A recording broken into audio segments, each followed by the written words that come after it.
Hey everyone, I wanted to pop on today to talk about urgency. It's a subject I've been thinking about for a while, and how to distinguish between something that feels urgent and important and that is something you should follow because it's got good juice, and something that feels urgent but might not be coming from the best place and you're best off backseating it or maybe dropping it altogether.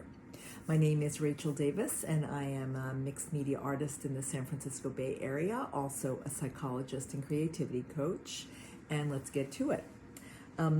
This subject really came home to me early in the pandemic when so many of us were full of fear for a whole bunch of reasons. And specifically as an artist, there were all sorts of questions like, how would we sell if we taught? How would we do that? Would anybody ever come to see us in person again? How to handle all of that.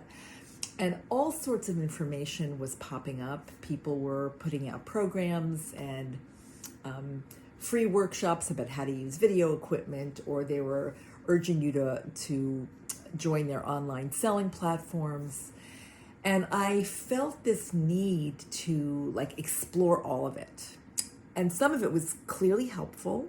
I'd be sitting in the classes or the seminars and taking notes, but feeling a little flat or worse inside. It just felt like it was very fear-driven for me. It was coming from this place of having a fear of missing out, FOMO fear, and of being left behind. And as humans, that's something the train was leaving the station and I wasn't on it. And that just didn't feel good. I'm going to suggest that as I'm giving my examples, you think of what the difference is for you. For me, again, it was that flat feeling, and versus a whole other thing that happened also during the pandemic, but later. And that's kind of what I'm doing now. I have a completely different feeling with this.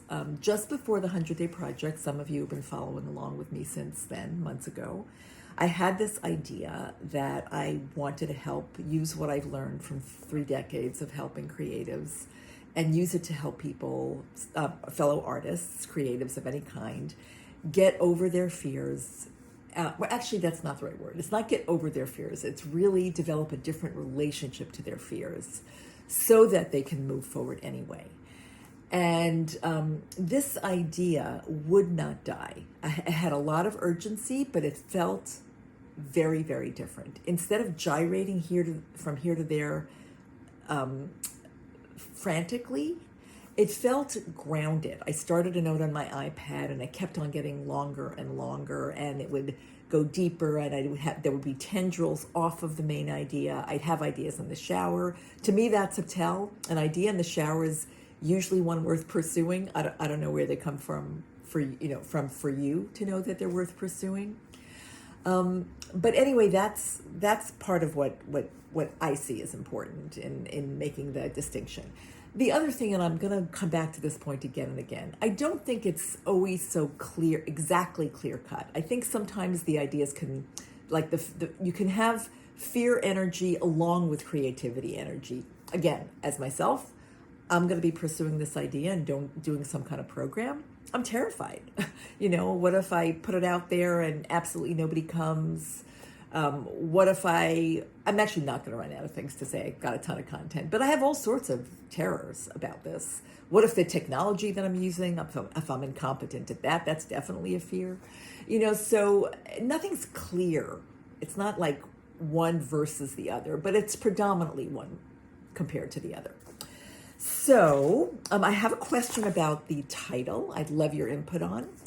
I'm thinking of calling it What If, ... Creativity Coaching in Community. I love the idea of what if questions feel to me like they're full of possibility and openness. But just this week I was listening to a wonderful podcast by Glennon Doyle. Some of you may know about her. She wrote the book Untamed, very popular. And she's got a podcast called We Can Do Hard Things. She's very anxious. It was a podcast about anxiety. And for her, what if is an anxiety-ridden question versus what is, which is a grounded question. I'm just curious about your input. Head over to share this with other people who you think might be interested, and head over to my bio, my link in bio. There's a creativity coaching and community page on my website, a fledgling page, as I develop this further. And thanks for being along for the ride, and I'll see you soon.